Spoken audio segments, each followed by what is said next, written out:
வந்திருக்கு. இன்னைக்கு என்ன ஸ்பெஷலு? கைலாக்காவுக்கு அப்பா வேணுமா? அப்பா சுட்டு கொடுப்போம்னு ரெடி பண்ணிக்கிட்டு இருக்கேன். இந்த வந்து அப்பத்தை இப்போ எப்படி கரைக்க போறேன்னு வந்து காட்டுறேன். வாங்க ஓடியாங்க, இங்கே வாங்க. இங்கே பார்த்தீங்களா சோடா உப்பு, இது மைதா. இதில் என்ன நம்ம சீனியை மட்டும் இப்படி எப்படி போடுறது? சீனியை மட்டும் நல்லா போட்டு கரைச்சி அப்பத்தை ஊற்ற வேண்டியதேன். எப்படி அப்பம் சுட்டு இன்னைக்கு என் மருமகளுக்கு குசி பண்ண போகிறேன். என் மருமகள் வந்திருக்கு இன்னைக்கு தான் கையில், அதனால அப்பம் கேட்குது, சுட போகிறேன். இது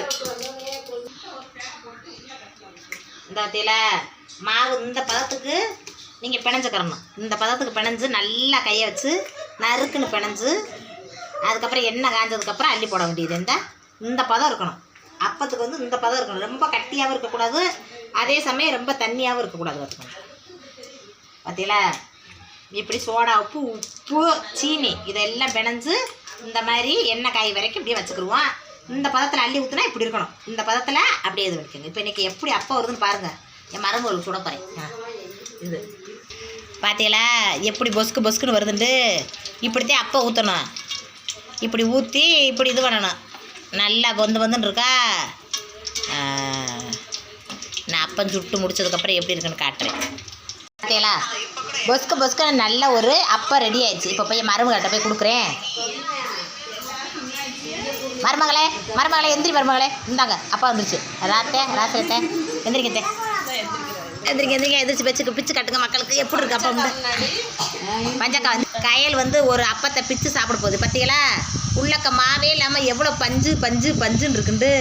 இப்படி சுடணுங்க அப்பா. இப்படி சுட்டு இப்படி சாப்பிடணும். ஆஹா எப்படி இருக்கு கையில்? இப்படி தாங்க அப்பம் சுடுறது. வேறு ஒன்றுமே சேர்க்க தேவையில்லை. ரவையை சேர்க்குறது இது என்னது என்னென்னத்தையும் சேர்க்குறாங்க. அப்படிலாம் இல்லை. வெறும் சோடா உப்பு மைதா இதை மட்டும் சேர்த்தேன்னா அப்போ அப்படி இருக்கும். நீங்கள் ஒன்று பிடிச்சி கட்டுங்கத்தே, நாத்தனார் கட்டுங்கத்தே. இன்னும் பாருங்கள் எங்கள் நாத்தனா ஒன்று எப்படி சாஃப்டாக இருக்குது பாருங்கள். எவ்வளோ சாஃப்ட்டு எப்படிதான் இருக்குது.